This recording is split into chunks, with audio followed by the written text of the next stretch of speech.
के सब हमारे संघ के पान प्रचारक और आदि सब लोग आए थे। ये लोग इतना परिश्रम कर रहे हैं, घर घर जाकर के लोगों को चेता रहे हैं, हिंदुत्व के बारे में बता रहे हैं, कुटुंब संवर्धन सबके विषय में कह रहे हैं। ये सब आवश्यक नहीं था हमारे लिए। उनसे ज्यादा योग्य उन जीवों को मान लिया जो मांसाहारी है, उन जीवों को मान लिया जो एक जगह विष्ठा कर लेते हैं तो वहां पर 100 बार ग्रहण करता पूरा स्नान पवित्र होता है। उनको तुम पेट में सुलाते हैं। मैं बहुत बोलूंगा तो कई कथा मेरी सामने उस नरक में जाना पड़ता है उस जीव को इतना ज्यादा अपने समीप रखने से। प्रेम करो, सबको प्रेम करो, पर घर में स्थान केवल गाय को दिया जा सकता और किसी को।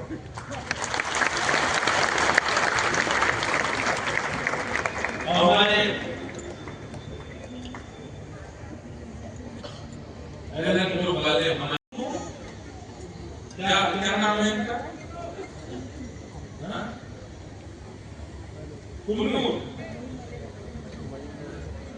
अंदर क्या आश्चर्य होगा जब श्रीनाथ जी हमारे गराज में प्रकट हुए तो कथा लगभग सबने सुनी होगी। सद्दू पानी नाम के एक ब्रजवासी रहते थे गराज में। उनकी बहुत सारी गैया थी, उनमें से एक गैया ऐसी थी उसके दुख में सुगंधी आती थी। वो गाय सद्दू पानी को अधिक प्रिय, और यही होता था उसकी जन्म लेने वाली बच्चियां के दूध में भी सुगंधी आती थी। कई लोग तो अपने घर में पूजन आदि करते तो सद्दू पानी से जाकर के दूध लेकर के आते वही गैया, क्योंकि सुगंधित दूध है, आज ठाकुर जी को अभिषेक करेंगे। एक समय आया वो गैया चरने के लिए जीवन में जावे, गिरिराज जी पे जावे, लौट के आवे तो आपको दूध नहीं। संत माने ने 4-5 दिन को प्रतीक्षा करी। भागवत ये दूध देने क्यों बंद करते हो? लगे कोई बड़ी प्रसिद्ध गैया है, कोई निकाल ले तो वो बात कर देती है। जब वहां जाकर के देखा उस गड्ढे में तो श्रीनाथ जी की भुजा निकली हुई। कुछ समय बाद जब श्री जी बाबा प्रकट गए गिरिराज जी से तो कहते हैं अनेक वर्षों तक श्रीनाथ जी ने अन्न सेवन नहीं किया, रसोई की सामग्री नहीं पाई। श्रीनाथ जी केवल दूध पीते हैं, पैर ली करके रहते हैं। और सद्दू पानी से कह रही बोले हमारे नंद बाबा की 9 लाख गैया में से एक गैया की वंशधर है, बोली को वंश चलवा दो। हमारे में तेरी गैया को तुम हम पीऊं जो तो मेरी गैया है। सोचिए सद्दू पानी के ऊपर श्रीनाथ जी की कृपा क्यों हो गई? क्योंकि गौवंश में एक गैया नंद बाबा, क्या पता कौन किस वंश से है, कौन सी कोई ब्रज के वंश की कोई गैया हो, आप तो नंद बाबा के वंश की गैया आपके घर आ जाए और वह गैया के दूध के लोग में ठाकुर जी आ जाए। हमारा साधन तो नहीं कि हम ठाकुर जी को प्रकट कर सके, तो गैया को दूध तो प्रकट कर ही देखो, श्रीनाथ जी प्रकट है। और सद्दू पानी के यहाँ कितने वर्षों तक गिरिराज जी पर विराजमान श्रीनाथ जी ने अन्न सेवन नहीं किया, केवल दूध पीते। तो जब श्रीमद महाप्रभु वल्लभाचार्य जी महाराज ब्रज पधारे तब श्री जी बाबा ने पहली बार अन्न आरोगा और तब अन्न को 56 भोग तब लगाए गए। तब से ठाकुर जी प्रसाद मान लगे। लेकिन ठाकुर जी ने आज बंधुओं मंदिरों में भी अब इतनी सामग्री बनती है, इतनी देसी गैया ही नहीं है कि इतना घी वहां पहुंचाया जा सके, तो फिर अन्य घी पहुंचाने पड़ते। तो कभी-कभी हमें लगता है कि हम मानवों ने ठाकुर जी के द्वारा प्रकट की गई, प्रदत्त की गई विधियों को ही नष्ट कर दिया तो ठाकुर जी लिया हो जाएगा। वृंदावन की यमुना जी की स्थिति,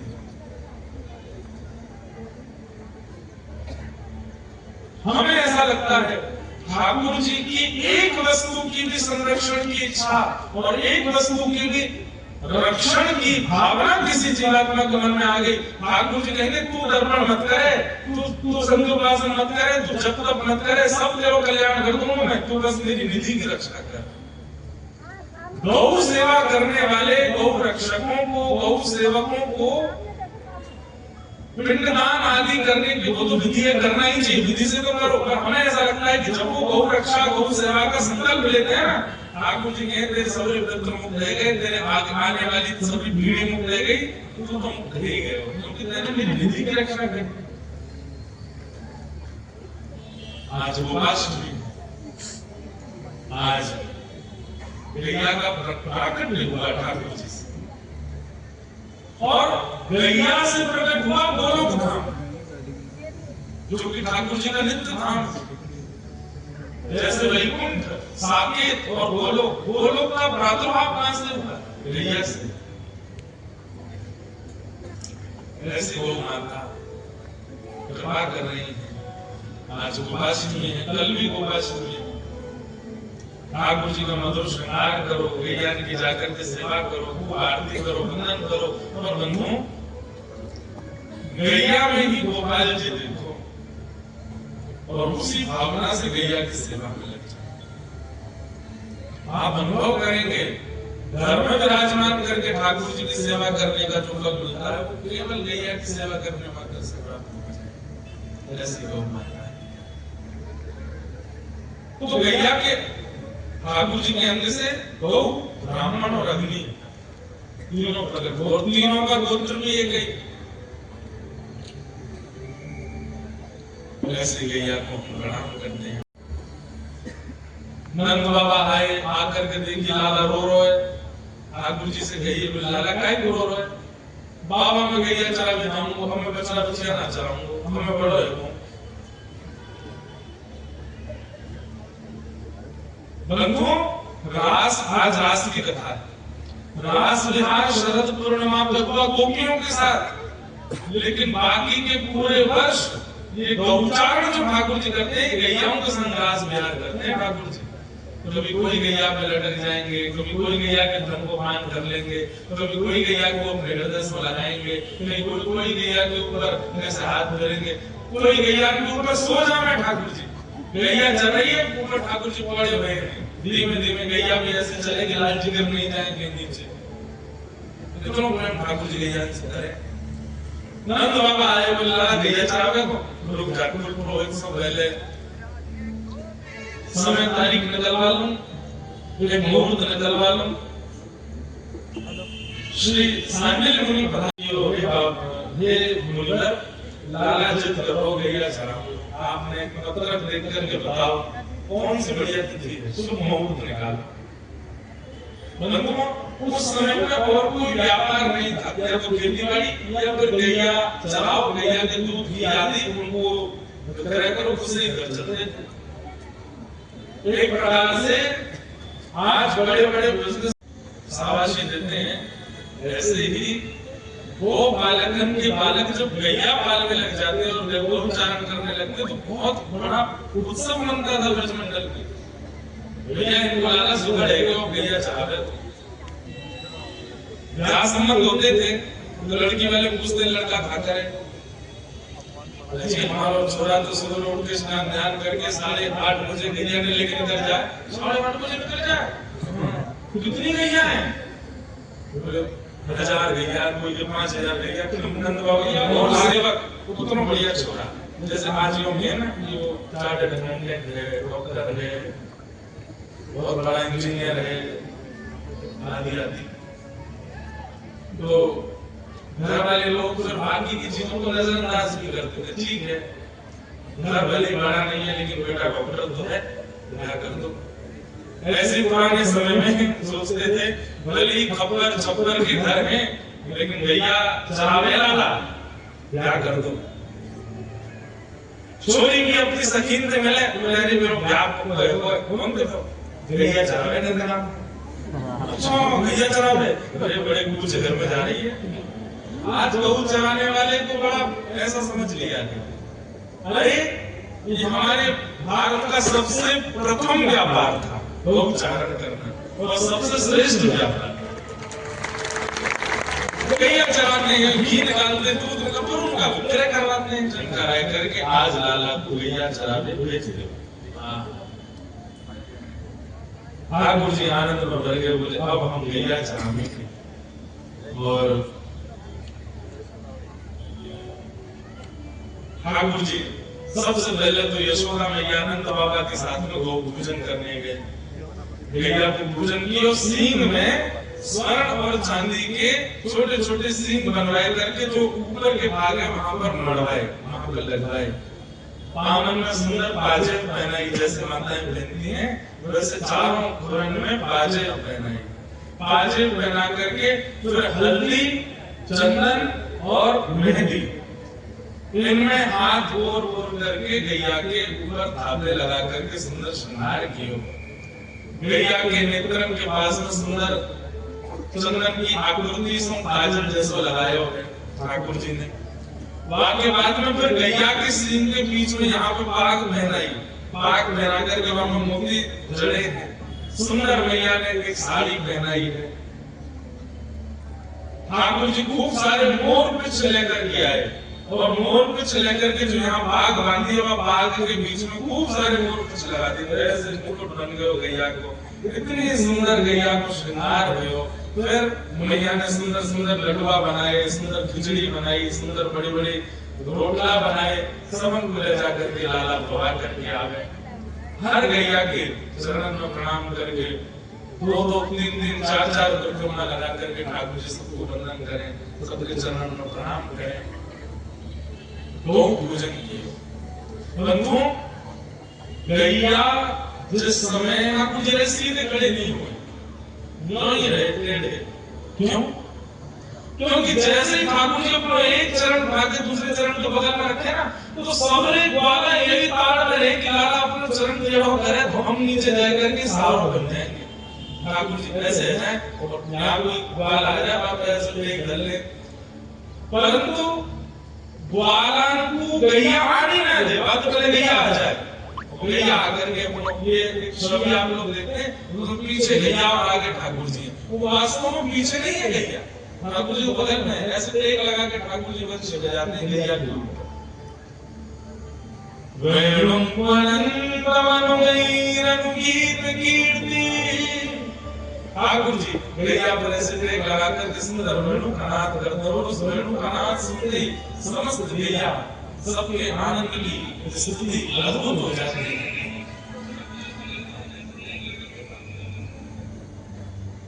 ठाकुर जी गौचारण किए और आज प्रथम गौचारण करके जैसे ठाकुर जी लौटने लगे, संध्या का समय सब बेचारी गोपियां अपने अपने द्वार पर थाल लेकर के खड़ी हैं। पहली बार गैया चला के आए लाला, सब ठाकुर जी की आरती कर रही हैं, सब ठाकुर जी को पुष्प वर्षण कर रही हैं। गैया इतनी मानना है रही है, आज इतनो भाग्य अपनो मना रही है। क्यों? गोपियां सब गैयाओं को हृदय लगा रही है, ठाकुर जी को तो लगा नहीं सकती। अरे तुम कितनी भाग्यशाली, कन्हैया तुम्हारे संग गैया चलावे गए, धान ऊपर टेक लगा के बैठे, धान ऊपर टेक लगा करके सोए। पूरे ब्रजमंडल में आज आनंद ही आनंद, सब नाच रहे, सब गा रहे हैं। लाला आयो गाए चराए, लाला आयो गाए चराए, आयो गाए चराए, आयो गाए चराए,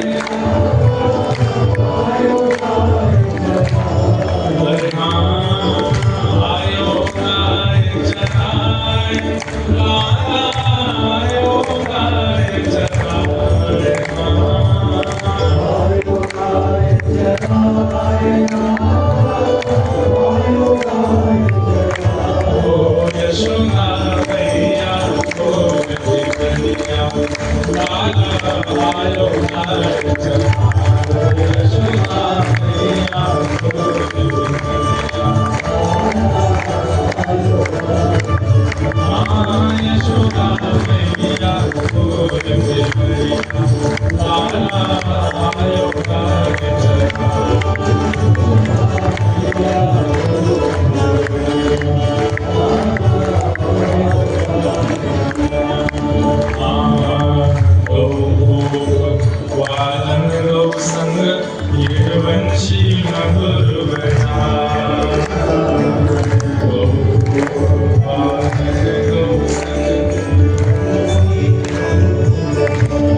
मुखन बाबा भैया के लाला दूध मिले ठाकुर जी कैसे दूध मिले मुंह खोल के बैठ गए मैया मई ते धार दे रही है लाला को मुंह में प्रेम से ठाकुर जी पी रहे इतने में एक सखी आई और हाथ कहने लगी इतने में एक सखी सांवरी प्रेरण पहुंची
सब ब्रजवासी के संग ठाकुर जी पूजन कर रहे तभी आकाश में बादल गरजने लगे थोड़ी थोड़ी गर्जनाहट सुन करके ब्रजवासी बोले लाला हमें तो ऐसा लगे कि नाराज हो देखियो असमय के बादल कार्तिक में कौन सा बादल गरजे ठाकुर जी बोले जिनकी शरण में आए हो उनसे प्रार्थना करो सब रक्षा करेंगे 56 भोग बधाए और जैसे 56 भोग बधाए महाराज 4 भुजा वाले श्री गोवर्धन नाथ प्रकट हुए सब ब्रजवासी ने की लाला प्रथम पूजा तुम ही करो ठाकुर जी कितनी सुंदर लीला यह लीला सब करत कनारी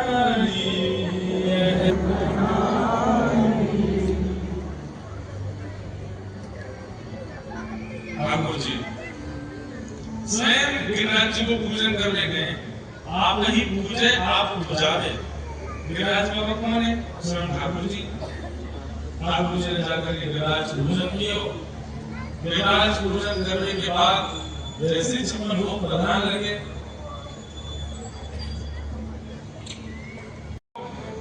सब ब्रजवासी ठाकुर जी गिरिराज धारण करके सब ब्रजवासी नीचे आए गिरिराज जी कभी पूजा में कभी पूजा में कभी ठाकुर जी तो जहाँ की तरफ गिरिराज जी झुके वहीं सब ब्रजवासी अपनी अपनी छड़ी लगावे गिरिराज जी को ऊपर करे कभी तू भाग है गिरिराज जी को ऊपर करे वहीं श्री हनुमान जी महाराज हमारे ब्रजमंडल में पूंछली के लौटा के रूप में है ठाकुर जी को कुश्ती सिखाते हैं ठाकुर जी गिरिराज जी वहां पे एक बड़ो पहलवान लड़का है कौन है श्री हनुमान जी ठाकुर जी की लीला देखने के लिए उन्होंने राम जी से कहा था कि मैंने सतयुग में त्रेता में आपके संग खूब परिश्रम किया द्वापर में मुझको लीला देखनी है मुझे लीला में मत रखिए मुझे बस दर्शन करना और कलयुग में मुझे भजन करना तो इसलिए द्वापर में श्री हनुमान जी महाराज केवल दर्शन कर रहे हैं लीला का हाँ गिरिराज जी प्रकट के करते हैं जब ठाकुर जी गैया चराने गिरिराज जी की तरफ जाते हैं तो ये लेट जाते हैं सो जाते हैं तो ठाकुर जी बोले भैया पहलवान जी बहुत जोर किया आपने जो है शरीर को बड़ा मस्त हो गए और आनंद कर रहे हो मैं हमको कृपा कर दो बोले आप बड़े बड़े राक्षस